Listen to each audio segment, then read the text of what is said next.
Hello दोस्तों, good morning, सुप्रभात। I hope कि आप बहुत अच्छे होंगे, स्वस्थ होंगे, मस्त होंगे और लाइफ एंजॉय कर रहे होंगे। हम लोग आज यहाँ पे चर्चा करेंगे मैथमेटिक्स क्लास में अनुपात और समानुपात की जो बातें होती हैं, इसको हम लोग देखेंगे कैसे सॉल्व किया जाता है। अगर यहाँ पे देखा जाए तो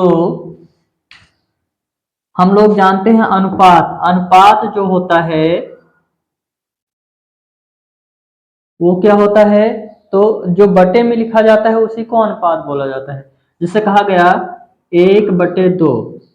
तो 1/2 को और हम लोग क्या लिख सकते हैं? तो क्या लिखेंगे?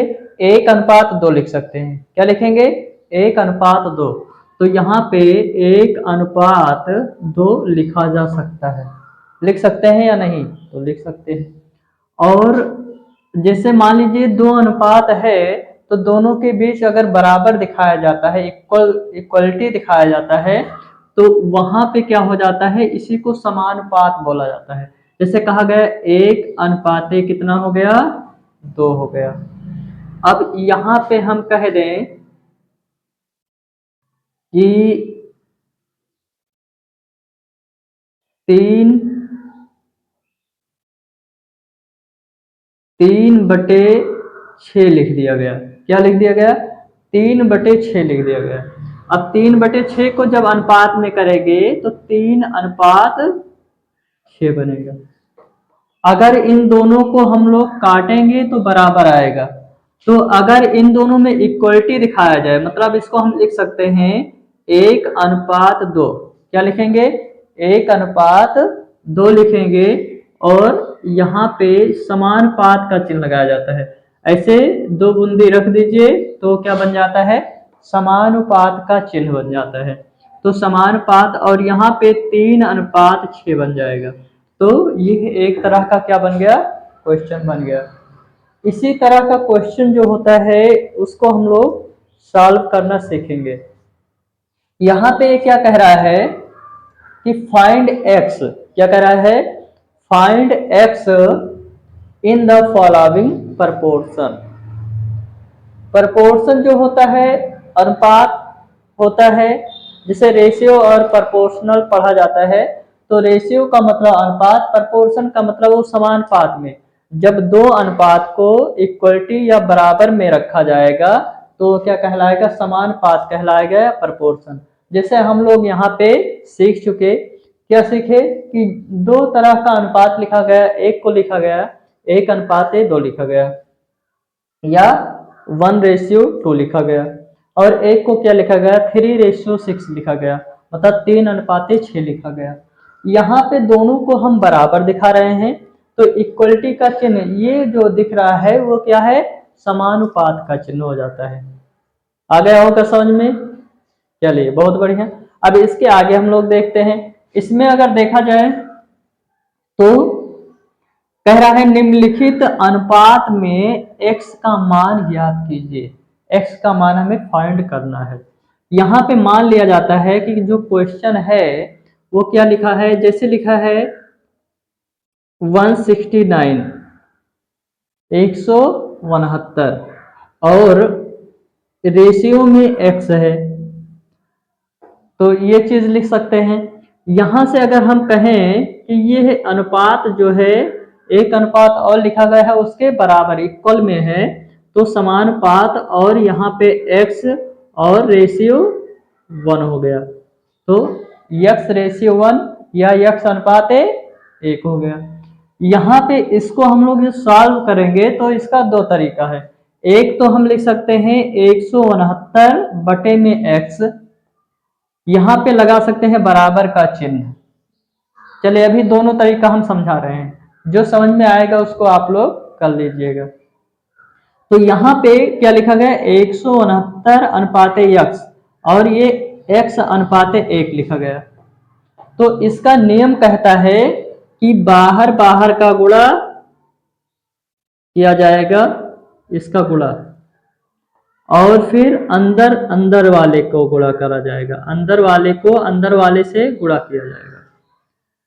तो बाहर वाला बाहर वाले को माइनस करेगा। क्या करेगा? जो बाहर वाला है वो बाहर वाले को माइनस करेगा, और जो अंदर वाला है वो अंदर वाले को मैनेज करेगा। क्या करेगा? बाहर वाला बाहर वाले को मैनेज कर रहा है और अंदर वाला अंदर वाले को। जैसे मान लीजिए कहीं पे कोई प्रोग्राम होता है और वहां पे आदमी लोग जब जाते हैं तो जो औरतें होती हैं वो औरतों का देख रेख करती हैं। तो घर के अंदर जो औरतें होती हैं वो लोग क्या करती हैं, औरतों को देख रेख में वहां पानी पत्ता जो भी लेके आओ पिलाओ उनको, तो वो औरतें देखती हैं। और बाहर का कारोबार जो होते हैं वो पुरुष देखते हैं। वो लोग जा करके उनको पानी वानी पिलाएंगे या उनके देख रेख में रहेंगे। ठीक, तो ऐसे क्या होता है, बाहर वाला के साथ बाहर वाला रहेगा और अंदर वाले के साथ अंदर वाला। ठीक, तो ये चीजें हो जाएंगी, अंदर वाला और बाहर वाला दो सिस्टम लागू हुआ। तो यहाँ पे क्या हो गया, x का गुणा x से होगा और इसका गुणा इससे होगा। तो अगर 169 का गुणा 1 से किया जाएगा तो क्या आ जाएगा, 169 एक कम 169 हो जाएगा। यहाँ पे देखो समान पात का चिन्ह है तो यहाँ बटा लगा इक्वल लगा दिया गया है। यहाँ पे क्या है, समान पात का चिन्ह है तो यहाँ पे क्या लगा दिया गया है, इक्वल बराबर का चिन्ह लगा दिया गया है। और यहाँ पे क्या होगा, x का गुणा x से किया जाएगा तो x स्क्वायर आ जाएगा। ये चीजें समझ में आ गई। अब यहाँ से हम क्या कह सकते हैं, यहाँ पे क्या है x स्क्वायर है तो या करके हम लिख सकते हैं यहाँ x स्क्वायर और बराबर में 169 लिख सकते हैं। यहां से अगर हम लोग अब बात करें तो ये 169 है, ये x स्क्वायर है। हम लोग पढ़ते हैं कि जब स्क्वायर हटाते हैं तो जो रहेगा वो कर्णी के रूप में आएगा, अंडर रूट के रूप में आएगा, हिंदी में कर्णी बोलते हैं। तो यहाँ पे x का जो मान होगा वो क्या आएगा, तो x equal to under root हो जाएगा और कितना हो जाएगा 169 हो जाएगा। और यहाँ पे अब बात करें हम लोग तो 169 का जो वर्गमूल होता है वो कितना होगा, तो x का मान क्या आ जाएगा 13 आ जाएगा, 13 आ जाएगा। तो ये हो जाएगा 13, ये मान आ गया x का। इसका जो एक और तरीका हम बता रहे थे, अगला तरीका जो है उसको हम लोग देखेंगे। जैसे ये लिखा गया था क्वेश्चन, यहाँ पे हम मान लो तरीका ये वाला नहीं लगाते हैं दूसरा, तो हम यहाँ पे इसको लिख सकते हैं 169। क्या लिख सकते हैं 169। जो अनुपात लगा हुआ है इसको हम लोग बटे में लिख सकते हैं, तो बटे में x हो जाएगा। समान पात के जगह पे हम बराबर का चिन्ह लगा देंगे और यहाँ पे x अनुपात 1 लिखा है तो x बटे में 1 लिख लेंगे। आ गया समझ में। अब यहां से देखा जाए तो इसका गुणा इधर इसका गुणा इधर क्रॉस गुणा करवा दिया जाएगा तो 169 एक कम 169 हो जाएगा और x का गुणा x से होगा तो x स्क्वायर हो जाएगा। या करके हम लिख सकते हैं x स्क्वायर इक्वल टू 169 169 लिख सकते हैं। और यहाँ पे जो होगा x का जो मान वो आएगा अंडर रूट 169। तो यहाँ x का जो मान आएगा वो कितना आएगा 13 आ जाएगा। तो ये हो गया, दोनों तरीका आप लोग सीख चुके हैं। जो भी इसमें आसान लगेगा आप लोगों को वो तरीका आप लोग लगा सकते हैं सवाल पे। ठीक, उसी को अप्लाई करिए, उसी को बेहतर बनाइए कि बढ़िया से आपको समझ में आ जाए वही एक नेम। ठीक, तो इससे क्या होगा आपका सवाल भी आसानी से लग जाएगा। चलिए इसका दूसरा क्वेश्चन समझते हैं। यहाँ पे दूसरा क्वेश्चन इसका समझ लेते हैं। इसमें अगर देखा जाए तो अगला जो क्वेश्चन है वो कौन सा है, तो इसका जो अगला क्वेश्चन है वो कौन सा है इसको हम लोग समझते हैं। तो यहाँ पे अगर देखा जाए तो क्या हो जाएगा, मान लीजिए 125 है, कितना है 125, अनुपात में x है, समानुपात में x अनुपात 5 है। यहाँ पे बनेगा क्या, एक्स एक्स का गुणा और यहाँ पे इन दोनों का गुणा, तो 125 पंचे 625 बन जाएगा, 625 और बराबर में यहाँ बन जाएगा एक्स स्क्वायर। अब यहाँ से जब स्क्वायर हटाएंगे तो ये आएगा अंडर रूट 625, कितना आएगा 625 आएगा, और 625 का वर्गमूल जो होता है वो 25 होता है, तो x का मान कितना आ गया 25 आ गया। समझ में आ गया। इसको चाहे क्लास 8th के बच्चे हैं, 7th के बच्चे हैं, या कोई कंपटीशन की तैयारी कर रहे हैं तो उसमें भी इस तरह का क्वेश्चन आ जाता है, तो इसको आप लोग पढ़ लीजिएगा बढ़िया से। और इसमें अगला क्वेश्चन सीखते हैं, तो अगला क्वेश्चन क्या है इसका, उसको हम लोग देखते हैं। चलिए देखते हैं इसमें अगला क्वेश्चन जो है वो कितना है। यहाँ पे क्वेश्चन नंबर 3 ये कहता है कि x अनुपात में 3 है, समानुपात में यहाँ पे है 57 अनुपाते 19। इसको भी लगाएंगे तो अगर हम वही रूल लगाएं कि अंदर वाले को अंदर से गुणा, बाहर वाले को बाहर के साथ गुणा, तो यहाँ पे क्या हो जाएगा 19x हो जाएगा, इसका गुणा करेंगे तो, और इक्वल में क्या आएगा इन दोनों का गुणा आएगा, तो 57 इंटू 3 हो जाएगा।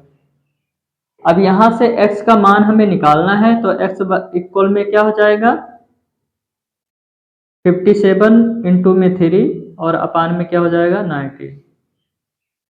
अब 19 जो है 19 से कितनी बार में कटेगा 57, तो हम जानते हैं 19 3 जब 57 होता है, या 19 तिया 57 होता है, 19 तिया 57 हो गया, तो x का जो मान आया वो कितना आ गया 9 आ गया। ये देखो कितना आसान है ये सवाल, बहुत ही आसान सवाल है ये सब।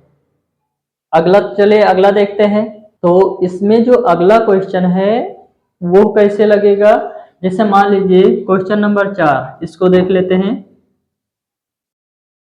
क्वेश्चन नंबर 4, अब क्वेश्चन नंबर 4 जो है इसमें है कितना, तो 80 अनुपाते 32 और समानुपात में है जो वो है x अनुपात में 16 है।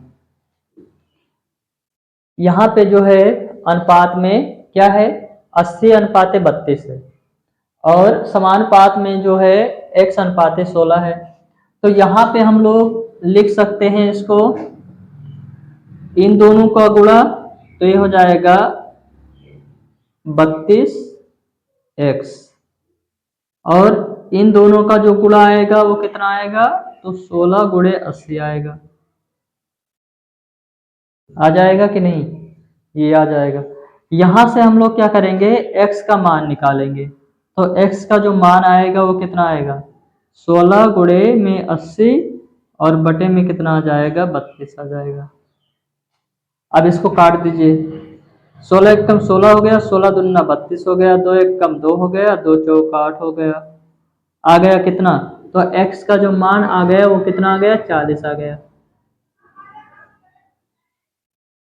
तो ये हो गया, आप लोगों को समझ में आया होगा, तो बढ़िया से इसको पढ़िए। आगे हम अगले वीडियो में मिलते हैं।